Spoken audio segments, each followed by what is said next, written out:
We're going straight to the presentations, and our first speaker is Pastor Ighodalo. Please put your hands together for him.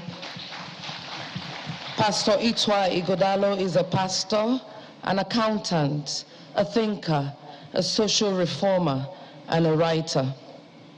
He is a fellow of the Institute of Chartered Accountants of Nigeria, and also a fellow of the Chartered Institute of Taxation Nigeria.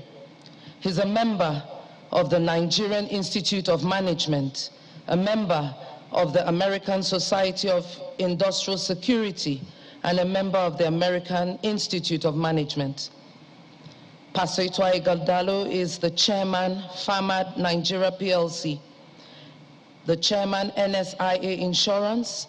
He's also the chairman, Finatrust Microfinance Bank Limited. He sits on several boards. He's also on the council of the Nigeria British Chamber of Commerce and Nigeria Employers Consultative Association. And he's on the board of the National Council of Privatization. Pastor Ighodalo chairs and is on the board of several charitable organizations and NGOs, including the Courage Education Foundation. He's the pastor in charge of Trinity House, a non-denominational, free-flowing international Christian worship center. Please let's welcome Pastor Ighodalo. He'll be speaking to us on the topic, the President Nigeria Needs. You're welcome, sir.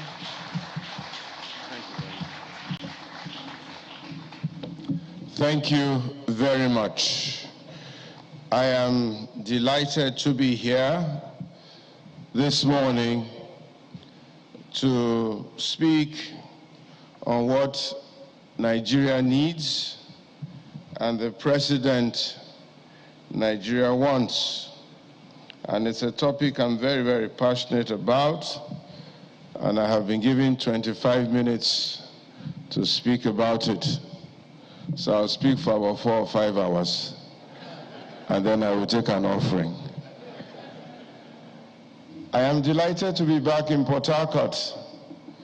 I've been coming to Port Harcourt since 1982, when I worked with Price Waterhouse, and we used to audit Elder Dempster, and they had a branch here in Port Harcourt. And many different things have brought me to Port Harcourt, including one of which I saw in the audience today, helping to solve some issues here. And I haven't been here for about 4 or 5 years, but it's a bit nostalgic and emotional for me to be in Port Harcourt, because this is where my wife died exactly 2 years ago today. So it's fortuitous and it's interesting that I'm here. I just went to visit the hotel where she slept last and died in.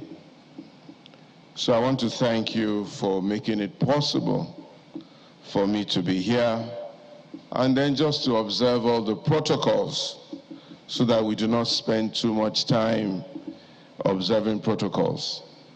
But I need to salute the man of God over the house today, our very right Reverend Udofia.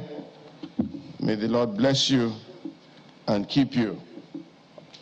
It's interesting also because Christ Church is the name of the church that I pastored for the Redeemed Christian Church of God for all of 10 years, and in which I poured a lot of my strength and my youth. And also, I was born and grew up in a church called All Saints Church, also an amalgamation of the Anglican, the Methodist, and the Presbyterian. So I feel very much at home in this place. I want to thank the organizers, my brother, Mr. Itomi, for bringing me here, and also Barrister Tassier. But the man really responsible for dragging me here by the scruff of my neck is a man called Duboye Graham Douglas, who was my senior in King's College,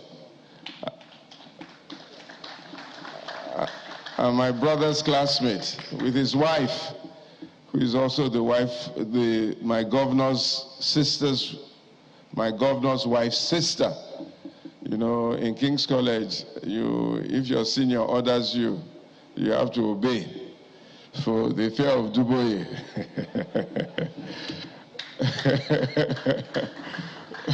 Otherwise, he can punish me and give me some imposition. Amen. Duboye, I have overcome. Amen. So, the president Nigeria needs. I'll take it a little bit from the spiritual, and I'll also be as practical as I can on this subject.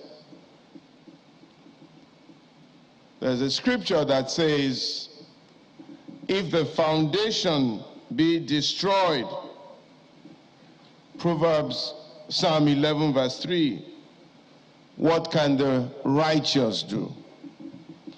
If the foundation be destroyed, what can people of the right mind and the right thinking do?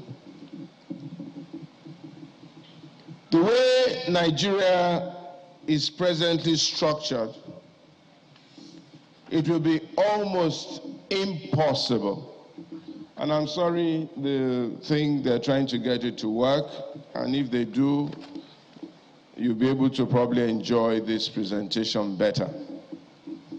The way Nigeria presently is structured, it will be almost impossible to get the president that Nigeria really needs, the way we are presently structured, except by real divine intervention or by the cooperation of a lot of the people that are here this morning.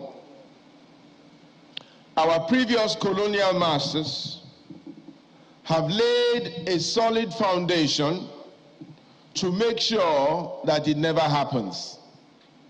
So when a lot of us as Nigerians go to the IMF, go to the World Bank, go to Britain looking for help and solution to our problems, I say they are actually almost wasting their time. It's like going to the devil to look for salvation. The one who came to kill, to steal, to destroy, who took your patrimony, stole your goods, stole your artifacts, took all your economic valuable things, and decided to put you in a position where forever and ever you will continually serve them and provide the raw materials that they need. You know, it's only in Nigeria that you produce oil from River State, from Bayelsa, from Delta. You carry the oil to London, to Europe, to America. They refine the oil for you, and you import petrol. Only in Nigeria. Only in Nigeria that you take cocoa from the soils of Ibadan and Oyo State, or cashew from Ogbomoso, where my brother comes from, and you export the cashew, and you take it to Switzerland, and Switzerland becomes the cashew or the cocoa or the chocolate capital of the world. And then the fine girls of Port Harcourt go to Switzerland, and you have to buy them chocolates as an expression of love. Only in Nigeria. I'm chairman of a company called Valencia, and they do a lot of cashew out of Nigeria. And at the board meeting last week, when we're looking at ways of doing better business and adding value to the cashew that we produce, the Indians that run the company said to me that, do I know that if we add value to cashew in Nigeria, by the time it gets to Europe, they put a 20% duty on it. But if we export the raw cashew, then it is duty-free. The people who founded Nigeria and created Nigeria have virtually completed the colonization of this country, albeit Africa. The first colonization is physical. The first colonization is physical. You grab a man, you throw him into the boat, you tie his hands, you ship him abroad, or you put him under pressure, and you tell him that he's no longer a human being. So physically, with physical strength, you colonize a man. But the second and the most grievous is mental. When you colonize a man mentally, then you totally almost have him under your wraps. One of these great singers in America, I'm trying to remember his name as I speak, gospel singers, a black man, came to sing in my church many years ago, about 4 or 5 years ago. And he says that we don't know the kinds of things and the liberty that we have in Nigeria. That in America, even at his generation, 400 years after slavery, a lot of them still think like slaves. They are unable to mentally process the advancement of themselves because they have been told times without number, and the economy has been rigged against them, that they can never achieve much in terms of financial success. And that is why till tomorrow, the leading people of dark color in America are Nigerians. The greatest professors, the greatest doctors, the greatest physicians, the greatest lawyers, the greatest business people, even the people in government in America and in Europe are Nigerians. Because somehow, in spite of the efforts of our colonial masters, there's still a few stubborn Nigerians who still think like people, like human beings. When I was in school in Hull many years ago, well, young man from Ibadan, King's College boy, since a young age I've been chasing girls, white girls, black girls, who cares? Just chase them. So I got to Hull and I started chasing the girls. And within a few months, a few weeks, I had a couple of Lucy, Jennifer, Helen, all flocking around this very charming, if I say so myself, black boy. And then I was with Lucy and Helen, just chatting. And my friend from Zimbabwe, I think his name was Jonathan, was walking towards me. And as he walked towards me, he crossed to the other side of the road. And then he beckoned, said I should come. So I said, Helen, Lucy, give me a few minutes. I went over to where he was. And I said, what's the problem? He said, you talking to white girl? I said, yes. You talking to white girl? I said, yes. He said, you're a great man. I said, for talking to a white girl? He said, yes. I said, why? He says, in my country, this was before the independence of Zimbabwe, they were still called Rhodesia then. When we see a white man coming, we cross over to the other side. Says, man, introduce me. I say, come. I say, Lucy, Jonathan, follow. And Lucy followed Jonathan. I said, you're a great man.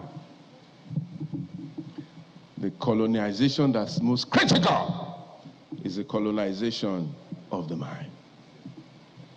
And now, even as Nigerians, we feel slightly inferior. With all due respect, we still wear ties, wear suits. It's colonial mentality. We act inferior. Corruption was introduced and legitimized in Nigeria by the colonial masters. There's a book by a British colonial master, a man called Harold Smith.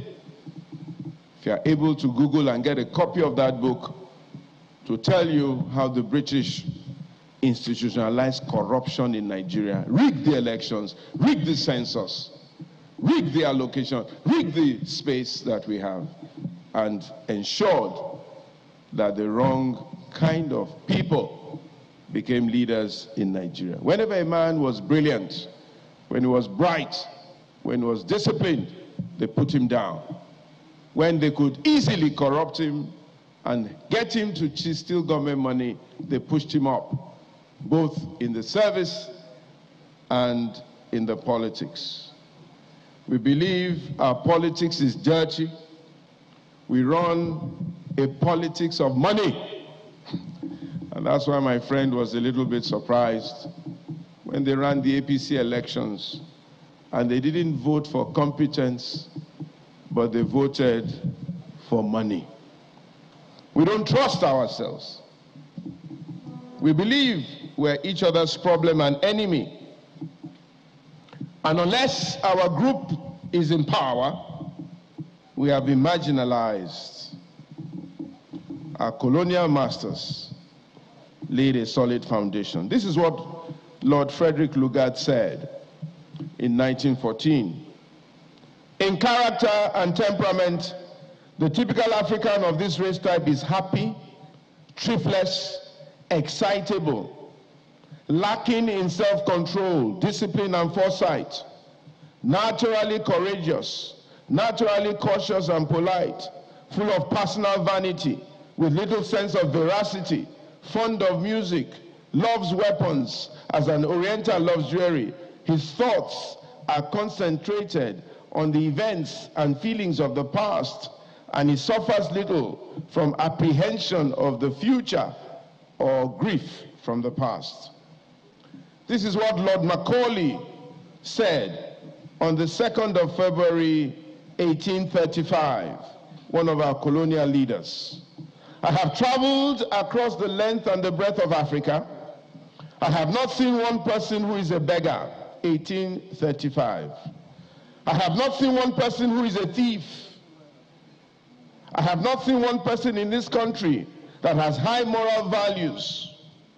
I have seen people of such caliber that I do not think we can ever conquer this country unless we break the very backbone of cultural lineage, and therefore I propose that we replace her old and ancient education system, we replace her culture, for if the Africans think that all that is foreign and English is good and greater than their own, they will lose their self-esteem, their native culture, and they will become what we want them to become, and they will be truly dominated. This is what he said to the Parliament on the 2nd of February, 1835. And that was the grand design on which Africa and Nigeria was colonized. This is what P.W. Botha said. The fact that the blacks look like human beings and act like human beings do not necessarily make them sensible human beings. If God wanted us to be equal to the blacks, he would have created us of uniform color and intellect. But he created us differently. Whites, blacks, yellows, rulers, and the ruled. Intellectually, we, the whites, are superior to the blacks, and that has been proven beyond doubt over the years. Most blacks are vulnerable to money inducements. The old trick of divide and rule, I'm sure it sounds familiar, is very valid today. Our experts should work day and night to set the black man against his fellow man. His inferior sense of morals can be exploited beautifully, and this is a creature that lacks foresight. There's a need for us to combat him in long-term projections that he cannot suspect. The average black man does not plan his life beyond a year. That stance, for example, should be exploited. P.W. Botha, one of the prime ministers of South Africa before apartheid crumbled. Till today, Nigeria and the entire world is still being run on the foundations that the Romans, the Portuguese, and the British laid. If the projection was working, I would have shown you some pictures of our leaders and our queen and so on and so forth. But about 2 weeks ago, on the 29th of May, thereabouts, I led a group of people to go and pray for Nigeria at the Tafawa Balewa Square, the cenotaph that was erected when we got our independence. When we got there a few days before, that beautiful cenotaph was overgrown with weeds. There was no way to get to it. It had been derelict, decrepit, badly used, neglected, abandoned, the same way our leaders have abandoned our nation. So we had to quickly clear the grass, move the place through so we could approach and pray there. It had a pond surrounding it that was infested with mosquitoes, larvae, algae, and all manners of things, and it had been abandoned the way the Nigerian patrimony and the Nigerian structure has been neglected and abandoned. So I made up my mind that myself and the members of my church will be personally responsible for maintaining that cenotaph, cleaning it, making sure that it brings back to us the heritage, the strength, and the beauty of a truly great nation.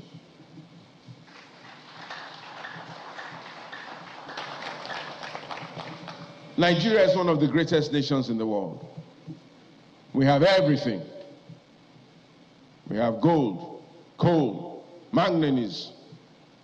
Oil is one of the least things that we have as a resource. We have gas that causes suits in Port Harcourt, being flared every day because we don't know what to do with it. Almost everything that a man needs is available in Nigeria, from Mambila through the Tuaregs, to the savannah, down to the coastlines. The prawns from the coastlines and the beaches and the rivers of Nigeria is one of the best in the world. The bitumen, never before been mined, is the second best in the world. The oil is about the third or the fourth best, Bonny Light they call it, in the world. The cocoa used to be one of the best in the world. On the Ivory Coast overtook us, and Ghana is following behind. The cashew is highly sought after. I asked my company, Valencia, why have you come to Nigeria with all this struggle? What takes them 2 weeks to do in Ghana, they take 4 months to do in Nigeria. They say Nigeria still has one of the best cashews in the world. The yield is fantastic. And it's in Nigeria that we're still able to make much more money and much more volume than we can do in most of these other places. If the foundation be destroyed, what can the righteous do? That is why we're all in pain, because the kind of leader Nigeria needs may never get to the leadership that Nigeria has. The kind of leader Nigeria needs may never get to the leadership that Nigeria has. The challenge, ironically, is the Nigerians themselves. They're simply not ready to get the kind of leader that we need. There are 3 classes of Nigerians, and there may be more. The first class is the totally ignorant Nigerian. They have no idea what is going on. And I used to belong to that class until about 4 or 5 years ago that I said, we must do something about Nigeria. We must do something about Nigeria. We must do something about Nigeria. We must do something about Nigeria. Totally ignorant, in total bliss, just going around their businesses. Some of them are in places like Port Harcourt, Lagos, Ibadan, going about their businesses up and down. A lot of them are in the villages. They don't live in Nigeria at all. They don't know what's going on. And most of them vote along ethnic and religious lines. Whatever they tell them, whatever they've been told is what they do. This man is from Makurdi, is our brother. Vote for him. Good, black, bad, ugly, nice, educated, illiterate, doesn't matter. This man is a Muslim. Vote for him. This man is this. Vote for him. Whatever they have been told to do is what they do. Foladiola, my friend, coming out of Victoria Land one day, was surrounded by what you call area boys in Lagos. And they were complaining. Father said to them, why are you people complaining? You put so and so in power. Why are you complaining? The people said, well, we didn't know. It is who they told us to vote, we vote. Totally ignorant. And the Bible says, where there is no knowledge, the people are destroyed, they cast off restraint, they cannot behave, they don't know what they're doing.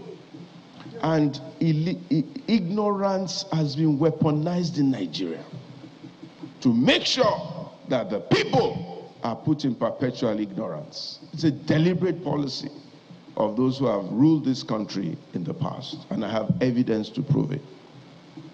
The second are people who are partially knowledgeable. Partially knowledgeable. They know good from bad, right from wrong, but unfortunately, a lot of them take decisions only along the lines of loyalty. This person has been good to me, so whether he's good to Nigeria doesn't matter. I will support him. I will vote for him.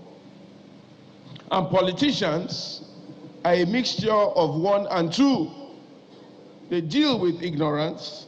They deal with partially knowledgeable. They deal on the basis of loyalty. That's why a politician will make you go and swear an oath that you will never, never abandon him. One of our greatest politicians said, I prepare for everything. I prepare for crisis. I prepare for revolution. I prepare for betrayal. And I prepare for unity after betrayal. I prepare for everything. But then the most painful class is probably a few of us who are here tonight, this morning. Knowledgeable. Know good from bad. Know right from wrong. But immensely self-centered. Immensely self-centered. They take decisions largely based on personal benefits. So-and-so is running. Will his government pay me? A friend of mine will be looking for good government in Nigeria. He's a big businessman. Yesterday I was talking to him. What do we do about Nigeria? Who do we follow? Who do we vote for? He said, Pastor, this so-and-so is good, he will give us good government. But Pastor, don't let's make mistake, let's align with the person we go win, so that when he win, we know how we go do our own. You know, last time your friend win, you don't get anything. This time, the one way win, you must get something. A true conversation I had just yesterday on my way here. So we're in trouble. Knowledgeable, but immensely self-centered. That all they're thinking of is how they will benefit from whatever government is in power. So it doesn't matter. As long as they have access to power, it's okay. A lot of us have had to pay a lot of price for taking a certain position, even though all our friends are in power. It's a difficult price to pay. You know, my late wife, before she died, said, man of God, why are you so poor? No have money. It's time to pay rent. You can't pay. Meanwhile, all your friends are in power. What are you doing? She got one of my friends, a co-pastor, to come and tell me off. Your friend has no money. All his friends are in power. So my friend came. How come you don't have money? You know this, you know that, you know the other one, you know the other one. How come? So I looked at him up and down. So what do you want me to do? You want me to be sitting outside their offices from morning to night? Because today in Nigeria, what we celebrate is what they call psychophancy. If you're not a sycophant, you can sit in an office all day, all night, you won't make money. I tried it, I won't tell a lie. One of my friends was a big minister. I sat outside his office, waiting. He would go up, go down, go to Asuro, come back, go down. Then in the middle of it, one of my ushers entered. And the ushers looked at me and said, Pastor, what are you doing here? I said, Mwa contract. I'm looking for a contract. I said, Pastor, Pastor. The way he looked at me, I felt so small. So small. I said, okay. He sat down. After a while, he got up. So I don't have time to wait for this rubbish. I'm going. Me, his pastor, I was waiting. Eventually, I had to leave without seeing this so-called friend of mine who had now become a minister somewhere. Then I said to myself, if God can not help me, then let me leave it that way. What kind of leader does Nigeria need? I quote a gentleman called David.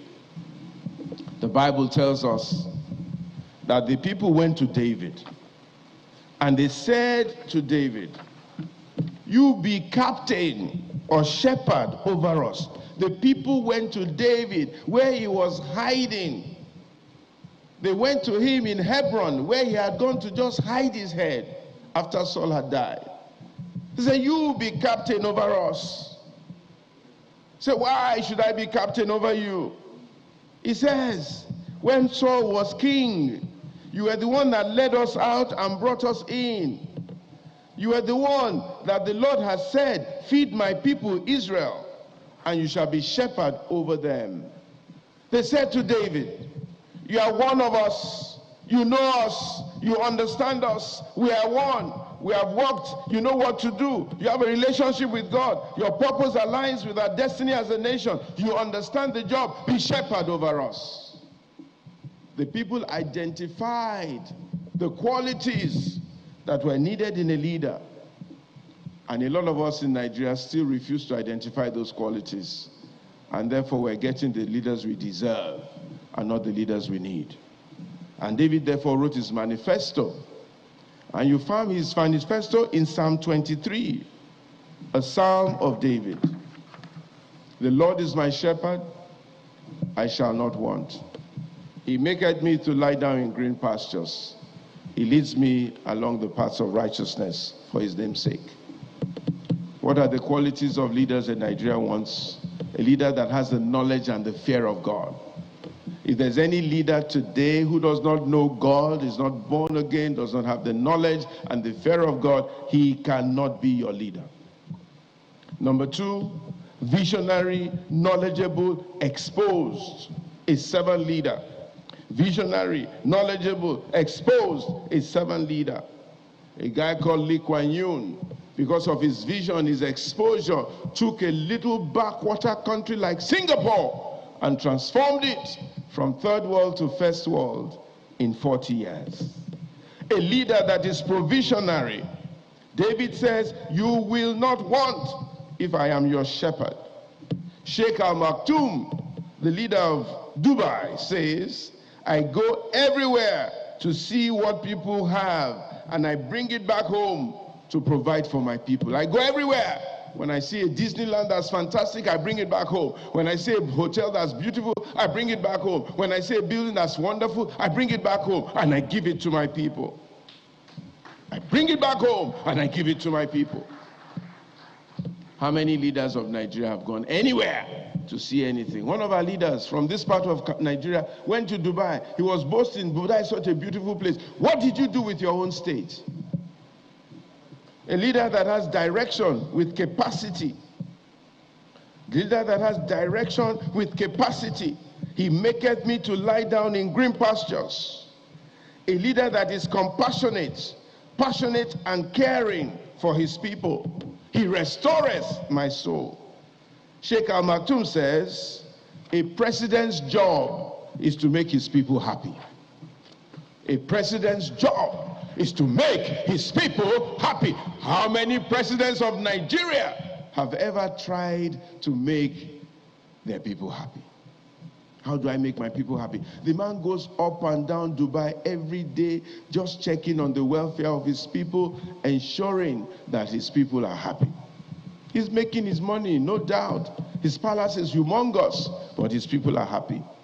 A leader that is sincere, ethical, morally upstanding, with a defendable reputation. How many of them are so? We know how they made their money. People had no money when they got into the government house. Suddenly have properties all over the state and all over the country and all over the nation. You need to see the plethora of leaders that were in Africa in those days.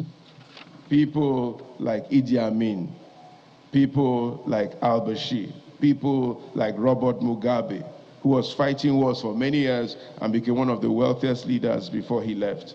Mobutu Sese Seko, Charles Taylor, even Muammar Gaddafi, all manners of thoughts. And in Nigeria, we've had an array of over 13 leaders, most of them accidental leaders who had no plan, no vision, no thoughts, no direction for Nigeria. 7, you need a strong, bold, courageous, ready to take the bullet kind of person. Faithful, loyal, and committed. David says, yea, though I walk through the valley of the shadow of death, I will fear no evil, because God is with me. You need a disciplinarian with the milk of kindness. The disciplinarian with the milk of kindness. And that's why David says, your rod and your staff, they don't just destroy me, they give me discipline and they give me comfort. A hard-working defender of the defenseless. Anybody who says they want to be president of Nigeria and they want to work only for 4 to 6 hours a day cannot be serious. You cannot work for 6 hours a day and be president of Nigeria. You need an encourager, people encourager, to remove problems, barriers, and help people fulfill their purpose in life. You need a sacrificial leader, a leader that is very, very sacrificial and ready to serve. How can a man be ready to pay 100 million naira when all he wants to do is to sacrifice? Who does that? Who does that? A sacrificial leader. A leader that is determined, a leader that is prayerful and has the true fear of God, and a leader that is ready to die for Nigeria. I look through the candidature that we have today, and I'm still worried that we may not get the right kind of leader, because I'm not sure that any one of them is ready to die for Nigeria. Nelson Mandela said, South Africa will be free. And I believe that South Africa will be free. He says it's an ideal that I look forward to fulfilling in my lifetime, and I love to live to see. But if necessary, that I need to die for South Africa to be free, I am prepared to die. Ask the leaders that you have, put them on the screen, ask them, are they ready to die for Nigeria? Martin Luther King says, I am 38 years old, and I hear they're coming after me, they're threatening my life, they want to kill me. So that's okay. He says, at 38, I'm ready to die for what I believe in. He says, I can live until 90, live a good life, have a long life, enjoy myself, but it will be an empty life.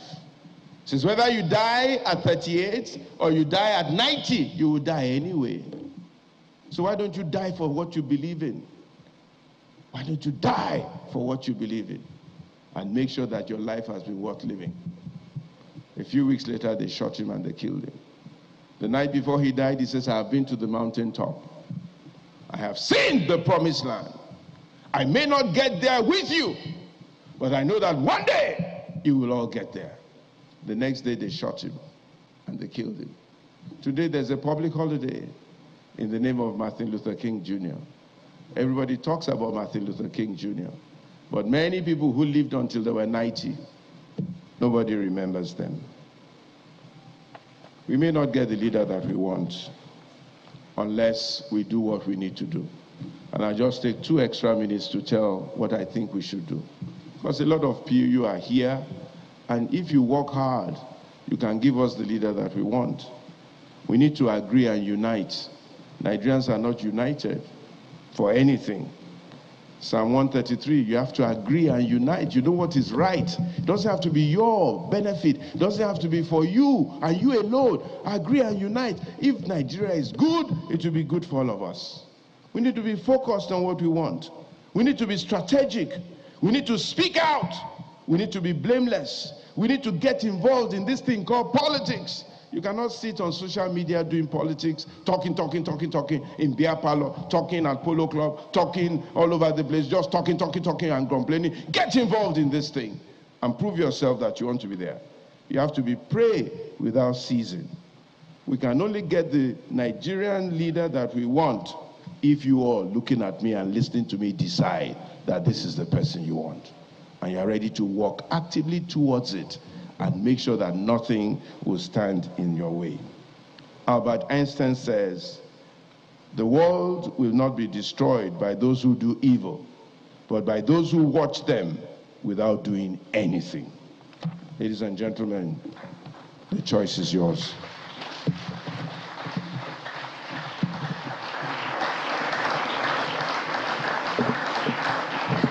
Please let the applause continue for our first speaker today at the Forum 2022, Pastor Ighodalo. If your hands are not tired, continue to applaud, please.